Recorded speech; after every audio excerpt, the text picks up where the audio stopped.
नमस्कार। दूरदर्शन के साप्ताहिक कार्यक्रम उत्तराखंड डायरी में आपका स्वागत है। मैं हूं खुशी गहत्याड़ी। उत्तराखंड से जुड़ी शिक्षा, संस्कृति, पर्यावरण और उपलब्धियों की खास खबरों के साथ एक बार हम फिर से आपके बीच में हैं। तो आइए शुरुआत करते हैं पहली खबर से। 18 और 19 अगस्त 2026 को देहरादून के ONGC केंद्रीय विद्यालय में राष्ट्रीय एकता पर्व 2026 आयोजित किया गया। जम्मू, चंडीगढ़, गुरुग्राम, दिल्ली और देहरादून संभाग के करीब 260 विद्यार्थियों ने विभिन्न लोक कलाओं और सांस्कृतिक प्रस्तुतियों के जरिए भारत की विविधता को सामने रखा। आइए देखते हैं मिनी भारत की यह खूबसूरत तस्वीर। केंद्रीय विद्यालय संगठन देश भर के बच्चों को गुणवत्तापूर्ण शिक्षा देने के साथ साथ उनके सर्वांगीण विकास और राष्ट्रीय एकता की भावना को मजबूत करने में भी महत्वपूर्ण भूमिका निभा रहा है। इसी क्रम में देहरादून के ONGC केंद्रीय विद्यालय में राष्ट्रीय एकता पर्व 2026-27 का आयोजन किया गया, जिसमें देश के अलग अलग हिस्सों से आए विद्यार्थियों ने अपनी लोक संस्कृति और कला की शानदार झलक पेश की।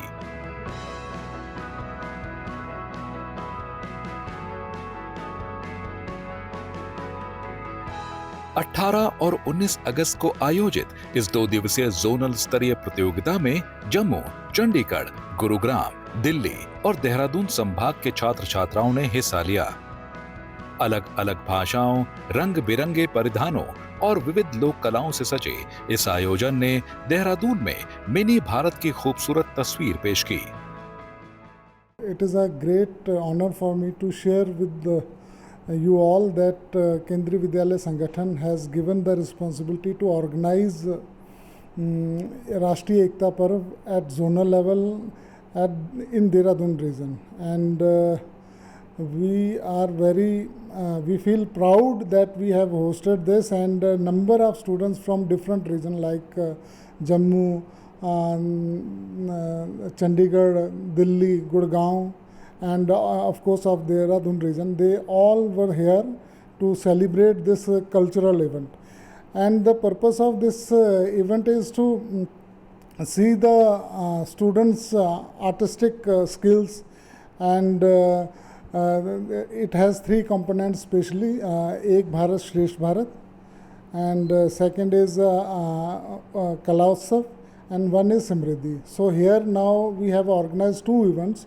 एक भारत श्रेष्ठ भारत, जिसमें बच्चे जो डिफरेंट स्टेट्स में हैं वो उनको एक पेयर्ड स्टेट दी जाती है ताकि वो दूसरी स्टेट्स को भी अपने ही स्टेट में रहते हुए उस स्टेट के बारे में जाने और उस स्टेट के बारे में के कल्चर को प्रेजेंट करें। एक भारत श्रेष्ठ भारत की भावना को आगे बढ़ाते हुए आयोजित इस कार्यक्रम में करीब 260 छात्र छात्राओं और 30 अनुरक्षकों ने भाग लिया। विद्यार्थियों की सांस्कृतिक प्रस्तुतियों में देश के अलग अलग क्षेत्रों की लोक परंपराओं, कला और समृद्ध विरासत की झलक देखने को मिली।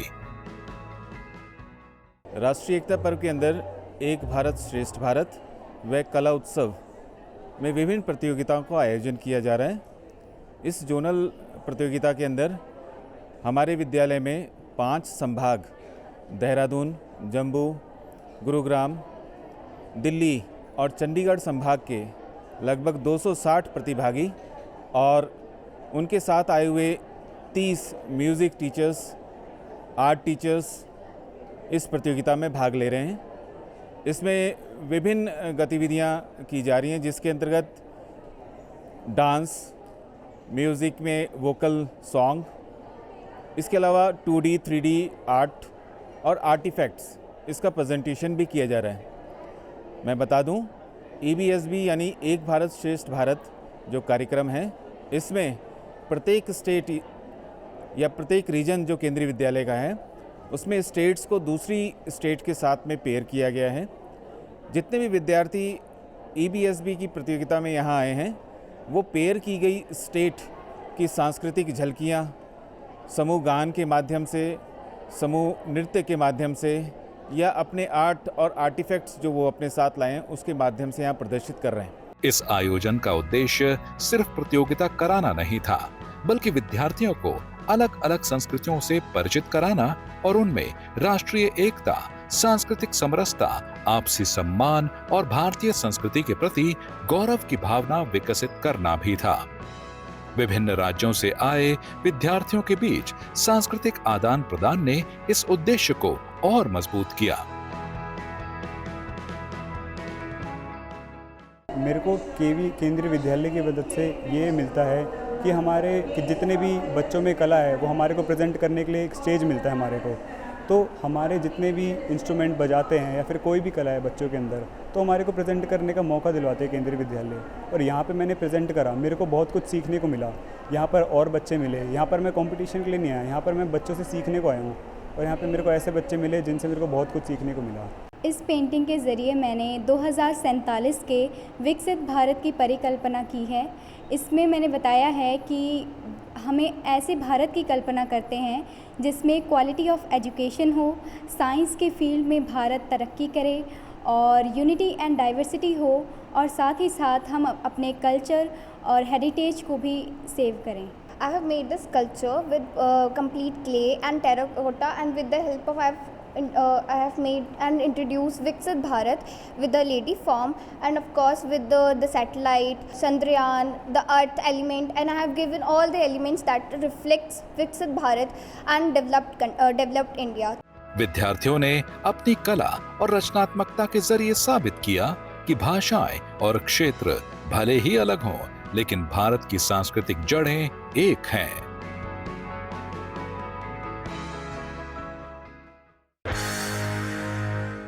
अब बात वन सेवा के युवा अधिकारियों की।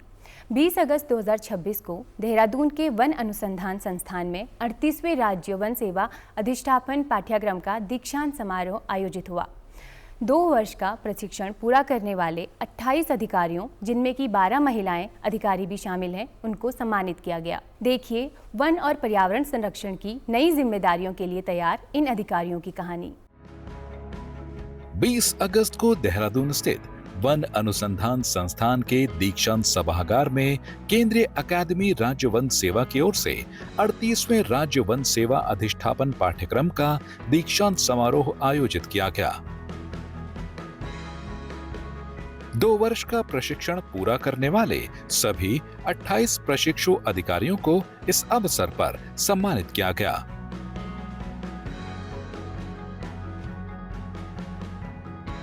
इनमें कर्नाटक से 17, मध्य प्रदेश से 6, छत्तीसगढ़ से 4 और उत्तर प्रदेश से 1 अधिकारी शामिल हैं। खास बात ये रही कि बैच में 12 महिला अधिकारी भी शामिल रहीं। प्रशिक्षण के दौरान अधिकारियों को वन प्रबंधन, वन्य जीव संरक्षण और पर्यावरण प्रशासन का व्यवहारिक प्रशिक्षण दिया गया। समारोह में मुख्य अतिथि राष्ट्रीय जैव विविधता प्राधिकरण के अध्यक्ष वीरेंद्र आर तिवारी समेत वन और पर्यावरण क्षेत्र से जुड़े कई वरिष्ठ अधिकारी और वैज्ञानिक मौजूद रहे। मुख्य अतिथि ने अधिकारियों को मैदानी अनुभव और व्यवहारिक ज्ञान का महत्व बताते हुए KID फैक्टर, नॉलेज, इंटेलिजेंस और डिलीवरी का मंत्र दिया। उन्होंने वन संरक्षण, वन अग्नि प्रबंधन और सरकारी नीतियों को प्रभावी ढंग से धरातल तक पहुंचाने पर जोर दिया। FRI देहरादून में जो 38वां स्टेट फॉरेस्ट सर्विस का इंडक्शन कोर्स है, उसके 28 ऑफिसर ट्रेनीज़ अपना प्रशिक्षण यहाँ पूरे किए और वो कल यहाँ से कार्यमुक्त होकर अपने अपने राज्यों में, जो कि कर्नाटक, मध्य प्रदेश, छत्तीसगढ़ और उत्तर प्रदेश है, वहाँ जाएंगे और वहाँ आगे अपनी सेवाएं देंगे। और मैं कैसफॉस के प्रिंसिपल, यहाँ के फैकल्टी मेंबर्स सभी को बधाई देता हूँ कि उन्होंने ये सफलतापूर्वक ये कोर्स पूरा किया।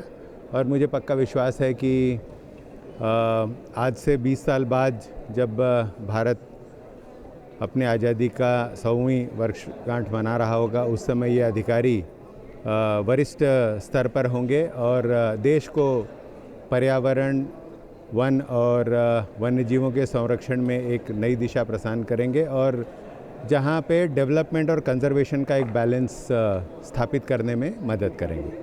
समारोह में अकेडमी की 6 नई पुस्तकों का विमोचन भी किया गया।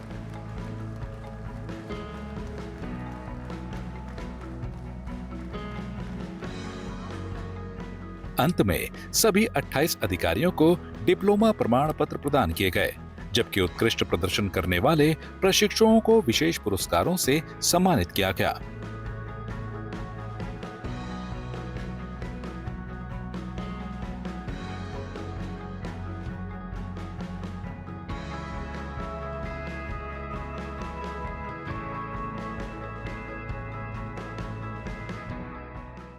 Myself Vidya Shri, I am from Karnataka. I had done MSc in agriculture. ACF training is a 2 long years training. We have exposed to various modules, tours, trekkings, and we have roamed all over the India in different states, exposed to different type of forest ecosystem, where we have exposed to various contemporary problems in the field of forestry and wildlife conservation. मैं ACF Ankit Kumar Jain Madhya Pradesh से हूँ।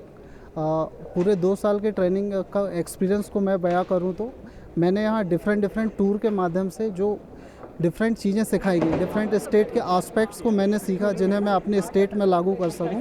साथ ही साथ मैंने academics के रूप में विभिन्न विषयों पर यहाँ पर मुझे सिखाया गया, और साथ ही साथ यहाँ की स्पोर्ट्समैनशिप, टीम वर्क, इन सभी स्किल्स को मेरा इम्प्रूवमेंट हुआ। इसके लिए पूरे 2 साल का जो मेरा एक्सपीरियंस है वो बहुत ही अच्छा रहा।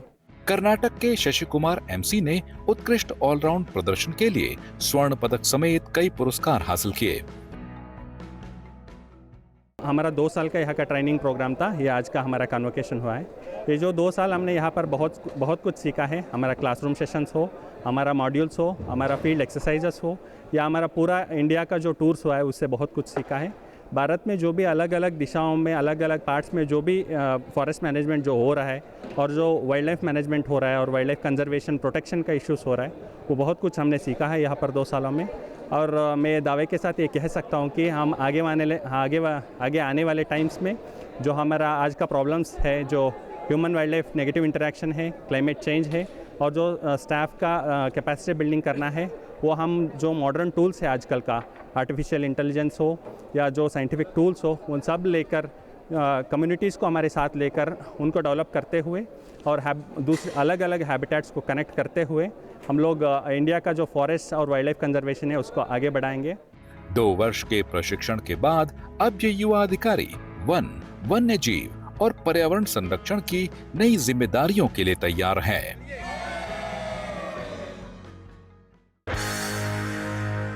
शिक्षा के क्षेत्र में अगली खबर देहरादून के MKP PG कॉलेज से है। 25 जुलाई से 21 अगस्त 2026 तक आयोजित अखिल भारतीय शिक्षा समागम में शिक्षा, कौशल, नवाचार और भारतीय संस्कृति से जुड़े कार्यक्रम हुए। वहीं 20 अगस्त को छात्राओं ने विभिन्न रचनात्मक गतिविधियों में हिस्सा लिया और कृत्रिम बुद्धिमत्ता जैसे विषयों पर भी चर्चा हुई। देखिए शिक्षा और रचनात्मकता से जुड़े इस आयोजन की झलकियां। देहरादून का MKP PG कॉलेज इन दिनों शिक्षा, विचार और रचनात्मकता से जुड़े विभिन्न आयोजनों का साक्षी बना। राष्ट्रीय शिक्षा नीति 2020 के 6 वर्ष पूरे होने के अवसर पर आयोजित अखिल भारतीय शिक्षा समागम 2026 में छात्राओं और शिक्षकों को शिक्षा के बदलते स्वरूप को समझने और उस पर संवाद करने का अवसर मिला। 25 जुलाई से शुरू होकर 21 अगस्त तक चले इस समागम में शिक्षा, कौशल, नवाचार, भारतीय संस्कृति और अनुसंधान जैसे अलग अलग विषयों को कार्यक्रमों और गतिविधियों के जरिए सामने रखा गया। समारोह में समाज कल्याण एवं भाषा मंत्री उत्तराखंड सरकार श्री खजानदास मुख्य अतिथि रहे। हेरिटेज स्कूल देहरादून के प्रबंधक श्री अवधेश चौधरी विशिष्ट अतिथि रहे, जबकि MKP कॉलेज के मुख्य विकास अधिकारी एवं प्राधिकृत नियंत्रक श्री अभिनव शाह ने कार्यक्रम की अध्यक्षता की। जो हमारी गवर्नमेंट ने एक न्यू एजुकेशन पॉलिसी 2020 का आह्वान किया है, तो उसमें ये बहुत इम्पोर्टेंट है सभी छात्रों के लिए। और इसमें ये डिफरेंट है कि वो सिर्फ रोड लर्निंग पे नहीं एम्फेसाइज़ करती है, बट एक्सपेरिमेंटल लर्निंग और स्किल्स के ऊपर बहुत महत्व देती है। तो ये बहुत ही इम्पोर्टेंट है सभी छात्रों के लिए। तो उनको मेरा यही संदेश है कि ऑलवेज़ सी कि आपके अराउंड क्या चल रहा है, अपनी रोड लर्निंग के साथ साथ उसको फील्ड में जाके भी अध्ययन करें उसमें जितना हो सके, और स्किल्स बहुत अच्छी डेवलप करें ताकि आप आगे चल के उसको और अच्छे से इम्प्लीमेंट कर पाएँ। समागम के दौरान 20 अगस्त को आयोजित कार्यक्रम भी खास रहा। इस दिन शिक्षा के नए आयामों और बदलते दौर की जरूरतों से जुड़े विषयों पर चर्चा हुई। विशेष रूप से कृत्रिम बुद्धिमत्ता, शिक्षा, कौशल और नवाचार जैसे विषयों ने विद्यार्थियों का ध्यान आकर्षित किया। हमारी राष्ट्रीय शिक्षा नीति है 2020, उसके 6 वर्ष पूर्ण हुए हैं। इसी उपलक्ष्य में संपूर्ण भारत में ये कार्यक्रम आयोजित किए जा रहे हैं शिक्षण संस्थानों में। और इस शिक्षा समागम के अंतर्गत हमने 25 जुलाई से इसको प्रारंभ किया। राष्ट्रीय शिक्षा नीति उस शिक्षा का परिदृश्य जो हमारे उत्तराखंड का, उसके संदर्भ में वो परिचर्चा थी, जिसमें अनेक शिक्षाविदों ने भाग लिया और हमारी छात्राओं ने भी उसमें संवाद किया। और उसके बाद डिजिटल पोस्टर प्रतियोगिता हो गई, देशभक्ति गीत प्रतियोगिता हो गई, इसके अलावा भारत को जानने के लिए भारत की लोक चित्रकला प्रतियोगिता और साथ ही साथ वाद विवाद प्रतियोगिताओं का आयोजन यहाँ किया गया। और इसके अलावा एक बहुत उल्लेखनीय कार्य जो MKBPG कॉलेज कर रहा है, भारतीय शिक्षा केंद्र हमारे कॉलेज में एकमात्र केंद्र है उत्तराखंड का, उसके अंतर्गत भी एक बड़ी अच्छी गतिविधि हुई जिसमें विविध क्षेत्रीय भाषाओं में छात्राओं ने स्वरचित रचनाएँ प्रस्तुत की और उसकी प्रतियोगिता संपन्न हुई है। और उसके अलावा अनुसंधान प्रदर्शन के अंतर्गत जो विभिन्न विभाग हैं हमारे, उनमें जो शोध कार्य चल रहा है उसकी प्रस्तुति हमारी छात्राओं के माध्यम से दी गई और आज उन विजेताओं को सम्मानित करने का दिन है। और इसके साथ साथ जो वंदे मातरम के 150 वर्ष पूर्ण हुए हैं, उसी संदर्भ में एक भाव नृत्य के माध्यम से हम अपने स्वाधीनता सेनानियों को नमन करेंगे, स्मरण करेंगे और अपनी छात्राओं का हम सम्मान कर रहे हैं। तो उनको सम्मानित करके महाविद्यालय स्वयं भी गौरवान्वित होता है। आज का जो आयोजन हुआ है उससे बच्चे बहुत मोटिवेट हुए हैं, क्योंकि बच्चों को मंच मिला है, बोलने का चांस मिला है और मैं आशा करती हूँ और भी प्रोग्रेस करेगा ये कॉलेज। समागम में छात्राओं को अपनी रचनात्मक प्रतिभा दिखाने के लिए भी कई अवसर मिले और विचार प्रतियोगिता, परियोजना एवं पोस्टर प्रदर्शनी, देशभक्ति गीत और लोक कला जैसी गतिविधियों में छात्राओं ने बढ़ चढ़कर हिस्सा लिया। हमारे कॉलेज MKBPG कॉलेज में आज अखिल भारतीय शिक्षा समागम 2026 का आयोजन हुआ है। उसमें मैंने लोक कला प्रतियोगिता में भाग लिया था, जिससे मैंने प्रथम स्थान प्राप्त किया है और उससे मेरे को बहुत कॉन्फिडेंस मिला है। और इस प्रतियोगिता में मेरे को और भी मतलब इंडिया के बारे में और कलाओं के बारे में बहुत जानने की और जानना मिला है। और मैंने फोक आर्ट के बारे में जाना है कि इंडिया में क्या क्या फोक आर्ट्स हैं, क्या क्या ट्राइबल आर्ट्स हैं। हमारे कॉलेज में अखिल भारतीय शिक्षा समागम 2026 के अंतर्गत कविता लेखन में मैंने प्रतिभाग किया है और इसमें हमें विभिन्न भाषाओं में मौका मिला था कविता लिखने का, जो कि स्वरचित थी। तो मैंने पंजाबी भाषा में अपनी स्वरचित कविता लिखी थी, तो जिसमें कि मैंने अपने फादर के ऊपर वो लिखी थी कविता। और इसमें मुझे काफ़ी टाइम बाद मैंने ये सब बोला, स्कूल के बाद शायद मैंने कॉलेज में ही बोला होगा, तो मुझे बहुत अच्छा लगा और मेरा कॉन्फिडेंस भी इससे काफ़ी लेवल अप हुआ। तो इसलिए मैं तो सबको ही कहना चाहूँगी कि सभी इसमें पार्टिसिपेशन करें। स्पीच कंपटीशन भी हमारे कॉलेज में हुए थे, काफ़ी एक्स्ट्रा करिकुलर एक्टिविटी हमारे कॉलेज में होती हैं। ये नहीं कि सिर्फ स्टडी में ही फोकस किया जाता है, स्टडी के साथ साथ एक्स्ट्रा करिकुलर एक्टिविटीज़ भी होती हैं। तो मेरा कहना ये है कि सभी इसमें पार्टिसिपेशन लें। कार्यक्रम के दौरान शिक्षा के क्षेत्र में कृत्रिम बुद्धिमत्ता की संभावनाएं और भारत को 2047 तक विकसित राष्ट्र बनाने में शिक्षा, कौशल और नवाचार की भूमिका जैसे विषयों पर भी विचार विमर्श किया गया। इन चर्चाओं के जरिए विद्यार्थियों को यह समझने का अवसर मिला कि आने वाले समय में शिक्षा की भूमिका केवल रोजगार हासिल करने तक सीमित नहीं होगी, बल्कि देश के विकास और नवाचार में भी युवाओं की महत्वपूर्ण भागीदारी होगी। अखिल भारतीय शिक्षा समागम का एक महत्वपूर्ण पक्ष भारतीय ज्ञान परंपरा और संस्कृति को शिक्षा से जोड़ना भी रहा। पुस्तकालय, ज्ञान परंपरा और भारतीय संस्कृति से जुड़े कार्यक्रमों ने छात्राओं को अपनी विरासत को नए नजरिए से समझने का अवसर दिया। वहीं अनुसंधान और परियोजना आधारित गतिविधियों के जरिए विद्यार्थियों को अपनी जिज्ञासा और नए विचारों को सामने रखने के लिए प्रोत्साहित किया गया। हमारे कॉलेज में प्रोग्राम आयोजित किए गए जिसमें बहुत कुछ सीखने को मिला। मैम्स ने बहुत हेल्प की, बहुत हमारे कॉलेज में कंपटीशन हुए जिसमें सब बच्चों ने भाग लिया, हमने भी भाग लिया। बाहर से भी गेस्ट आए, उन्होंने हमें बहुत कुछ सिखाया, हमें सीखने के लिए कुछ मौका मिला जो हमारी लाइफ में आगे भी हमारे लिए बहुत अच्छे उन्होंने बातें बताई जो आपके काम आ सकती है, जो हमारे काम आ सकती है। इससे हमें बहुत कुछ सीखने को मिला।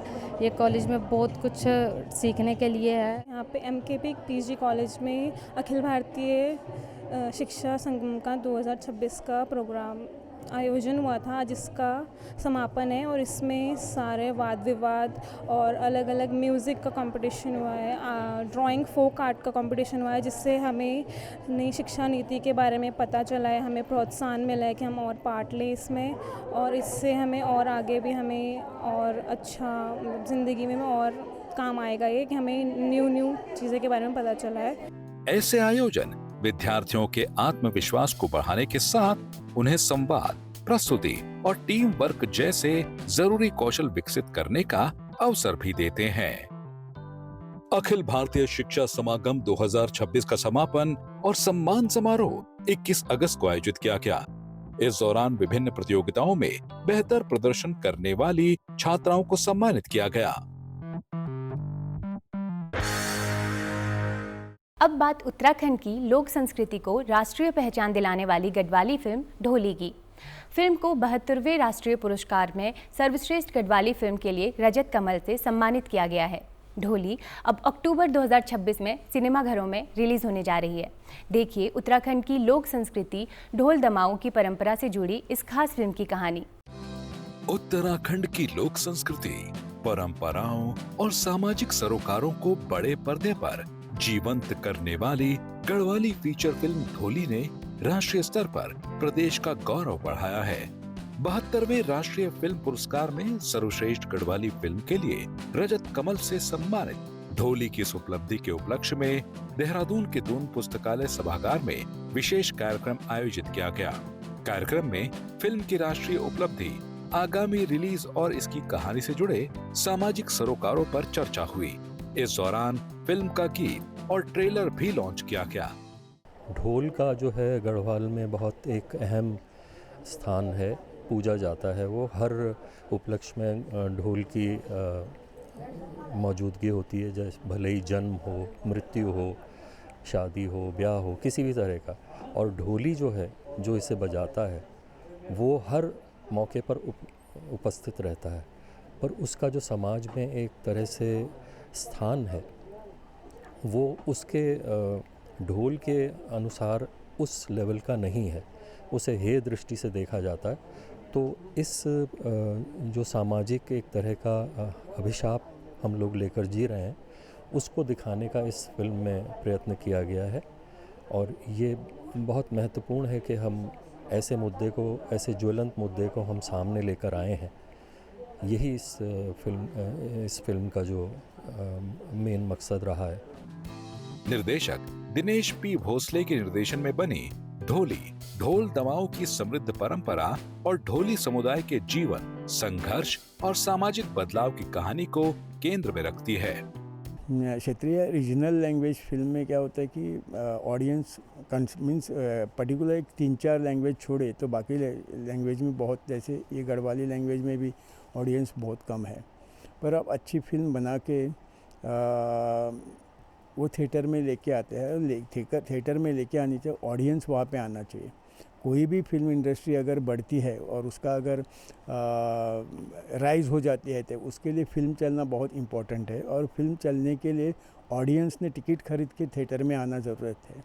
अगर टिकट आके खरीद के टिकट अगर फिल्म चलती है तो देन और 4 लोग अच्छी फिल्म बनाने के सोच सकते हैं। बिकॉज अभी मैंने ये सुना है कि जैसे अभी हमारे फिल्म, हमने जब स्टार्टिंग में ही फिल्म बना के सोचा था तो हमने सोचा था कि will make this film at par with any other language film. पर अभी फिल्म करने के बाद हम 3 साल वेट किए, क्योंकि ये हम लोगों को फिल्म नेशनल लेवल तक लेके जानी थी और हम ग्लोबली बहुत से फेस्टिवल में लेके गए।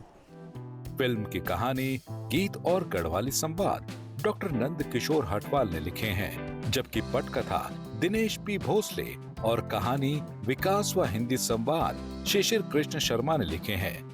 जैसा कि सभी जानते हैं कि उत्तराखंड के समाज में सामाजिक सांस्कृतिक जीवन में ढोल का बहुत बड़ा महत्व है और ये कई वर्षों से इसमें एक तरह की विडंबना भी है कि जिस वाद्य यंत्र को यहाँ इतना पवित्र माना जाता है उसके वादकों के साथ बड़ा भेदभाव होता है और ऐसी घटनाएं आमतौर पे पहले भी होती थी, आज भी इस तरह की घटनाएं हमको देखने को मिलती है। तो इस फिल्म के माध्यम से थोड़ा उस समाज को जगाने का प्रयास है जो भेदभाव करता है और उस वाद्य यंत्र को के महत्व को बताने का भी प्रयास है फिल्म के माध्यम से कि कितना महत्वपूर्ण वाद्य यंत्र है और जो एक परंपरागत समाज है उस परंपरागत समाज को ये मैसेज देना है कि आप परंपरा हमारी ढोल है, भेदभाव करना परंपरा नहीं है। ये इसमें एक मूल संदेश था।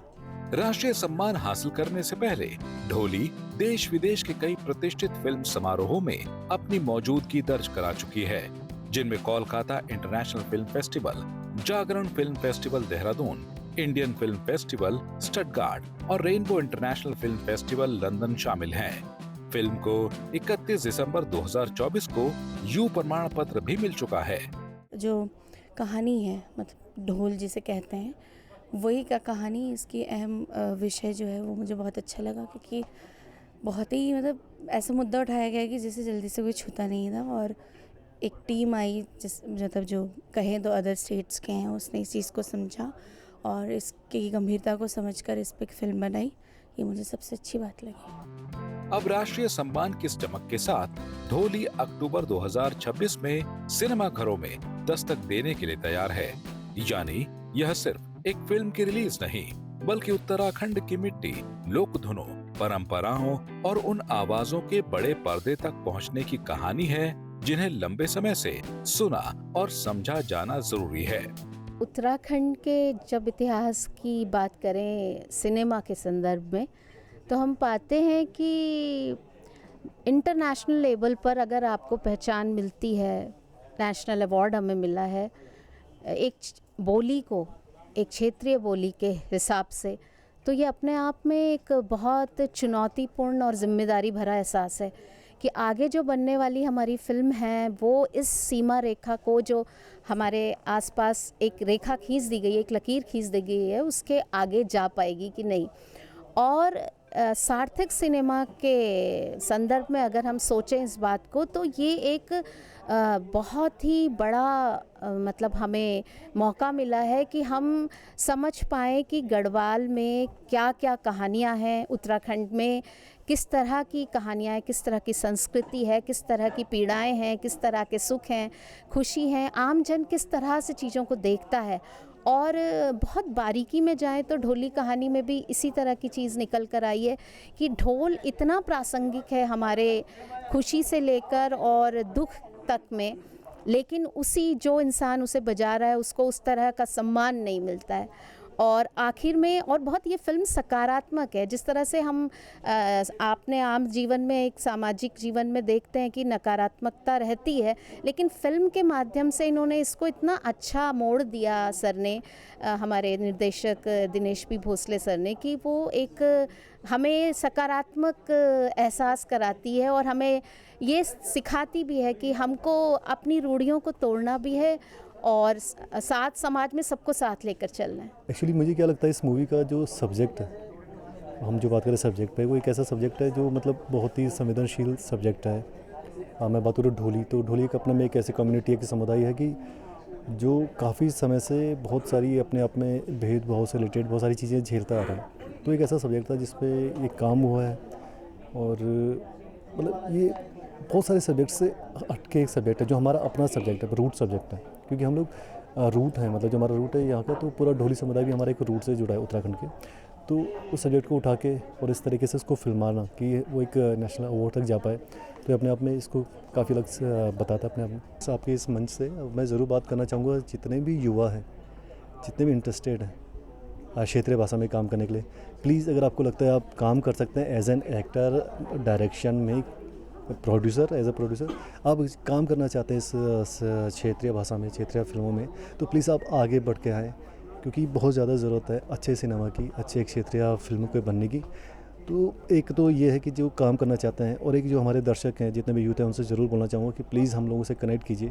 हमारी जितनी फिल्में बन रही है आप आइए, देखिए, उन्हें अपना सहयोग दीजिए, समर्थन दीजिए। ज़रूर आलोचनाएँ होंगी, वो भी आप दीजिए, आप एक क्रिटिक्स दीजिए, क्योंकि जब वो क्रिटिक्स आएंगे तभी हम कुछ और अच्छा बना के दे पाएंगे। ढोली का रजत कमल इसी बात की गवाही है कि स्थानीय संस्कृति की जड़ें जब सच्ची कहानी से जुड़ती हैं, तो उनकी गूंज राष्ट्रीय मंच तक पहुंचती है। तो ये थी उत्तराखंड की इस सप्ताह की खास खबरें। शिक्षा, संस्कृति, पर्यावरण के क्षेत्र में प्रदेश की इन उपलब्धियों और गतिविधियों के साथ आज के कार्यक्रम में बस इतना ही। मैं हूं खुशी घेत्याड़ी। आप देखते रहिए दूरदर्शन का साप्ताहिक कार्यक्रम उत्तराखंड डायरी। फिर मुलाकात होगी उत्तराखंड की नई खबरों के साथ। नमस्कार।